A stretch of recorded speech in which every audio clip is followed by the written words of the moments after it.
All right, good morning, ladies and gentlemen. My name is Captain Kevin D'Angelo.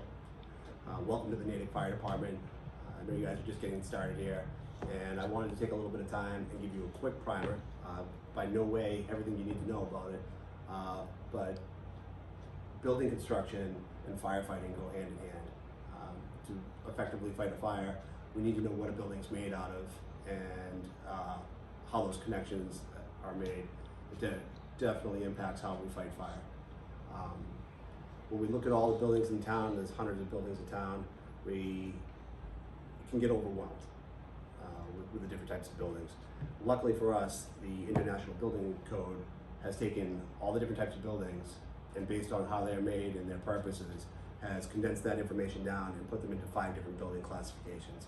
So that's the way we're going to work through the presentation today. Is I'm going to hit each one of the building construction types and give you a quick primer on those. Should take a couple of minutes, but we'll get through it. So starting with type 1. Type 1 construction, I don't know if you guys can notice this building. This is Nouvelle Towers in here in Natick, next to the Natick Mall. This is a type 1 high-rise type of structure. Type 1 structures are usually made of concrete or steel and masonry, stuff that doesn't burn. They're designed to withstand a high degree of heat and stay structurally sound. Of note is the way that they do that, that steel doesn't do well with heat. So to be a type 1 building, they insulate the steel. They do a spray-on insulation on the steel, which keeps that insulated so that it doesn't melt and become structurally unstable. Usually these are all designed with about a 2-hour rating of the structural frame. So this applies to walls, floors, roofs, everything. Definitely like high-rise structures, commercial buildings are this type 1 construction. For us, our firefighting concerns with this type of building is they're complex. We rely heavily on the building systems and fire prevention systems like sprinklers and standpipes and alarm systems, ventilation systems. So a fire in this type of building, although usually well controlled by the sprinklers, once it gets going, it's a whole different type of animal. Looking at the next type of construction is very similar, is type 2 construction. Again, we have a Home Depot in town. It was the first thing that popped in my mind when I was thinking about type 2 building construction. Again, we're talking steel frame, but with lighter weight components in use. And you can tell that the steel isn't insulated, so it doesn't hold up as long. So it's less fire resistance than the type 1, i.e. type 2.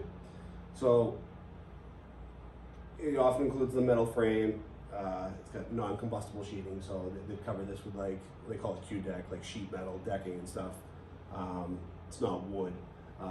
But the issues that we have here is that they're usually large, they're filled with an increased amount of combustible materials, and as soon as this steel is impinged upon by flame, we begin to have weakening of the steel and it will lead to collapse. A lot of them have sprinklers, but there are still some built that won't have sprinklers. So this type of building is actually, I consider this type of building one of our more dangerous types of buildings that we're going to run into is the type 2s, like our self-storage buildings, any of the commercial like landscaper garages and stuff like this are all going to be this type of construction. So something to keep in mind. Moving on, type 3 construction. Type 3 construction is older masonry style construction. You can see here, this is a picture of Clark's Block, which is 2 blocks from here. It's a large building. It's a big example of this type of type 3 construction. Type 3 construction is also usually made of non-combustible material. Brick or masonry is the outside walls, but you can see, unfortunately, the only picture I could find of the interior framing of this type of building was one that had already collapsed. You can see that on the second picture there, that it's all wood on the inside. So it's outside masonry walls, inside is all wood, and it's all combustible. This is an older style that they're getting away from this type of construction, so we're seeing more metal frame, more like type 2 construction for this. They, again, because they're wooden on the inside, the fire gets going on the inside, they're older, you're dealing with void spaces, the fire gets going and all these, like you can almost see in this picture, they're like a chaseway from where the wall ripped down. it gets going in these concealed spaces, and they're really tough to chase. So basically what happens is the whole inside of the building starts to burn out, and the thing collapses on itself on the inside.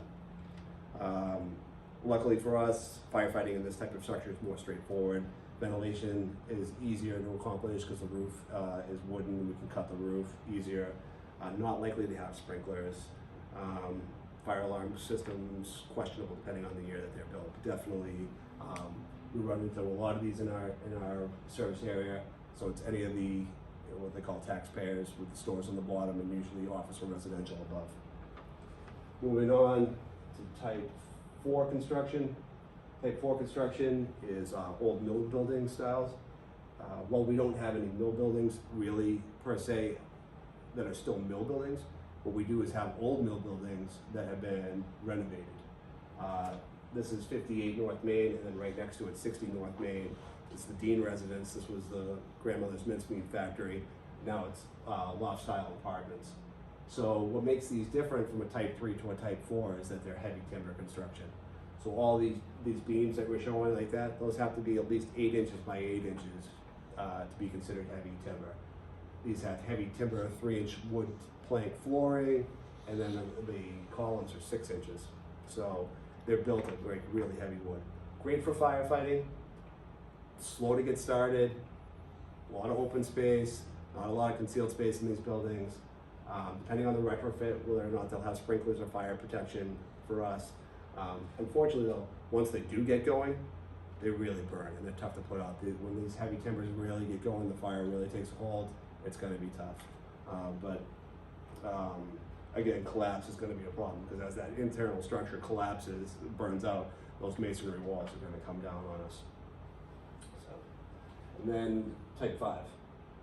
Type 5 construction is your wood frame. Most of your residential houses are made in this type of wood framing, so it's lightweight components and wood framing. This is Modera. This is also on North Main Street. So basically, 1, 2, 3, almost buildings in a row, you have the different types of buildings on North Main Street. So I picked Modera because I want you guys to see that wood framing is not just a 2-family or a single-family house. These, Modera is these big structures. They're a couple stories high, they're all apartments, but they're all wood framed, so they're type 5 construction. The dangers here is that there's nothing stopping them from burning. Once they get going, they're gonna burn. It's high fuel load, and we're not gonna have the time with the lightweight components that we would expect to have for firefighting. So these are a danger. And I mean, those are the 5 types. So those are really broad, quick, low down and dirty on the types of buildings. So as a bonus, I threw this one in. If you saw this building, what would you think of this building? Right? You got glass on the front, so it's got some type of veneer. You really can't tell what it is. We should know for this, we gotta watch during construction. What this actually is this is right across the street. This is 45 East Central Street. This is what it's gonna look like when it's done. And this is what it looks like right now, just taken 20 minutes ago outside my office window. So you get steel on the first floor, you can see some of the spray-on insulation, all wood above that. So you gotta be careful that even though we've talked about the 5 different types of buildings, that you're gonna have a mix of some as well. Different construction techniques, and that's that. Thank you for your attention.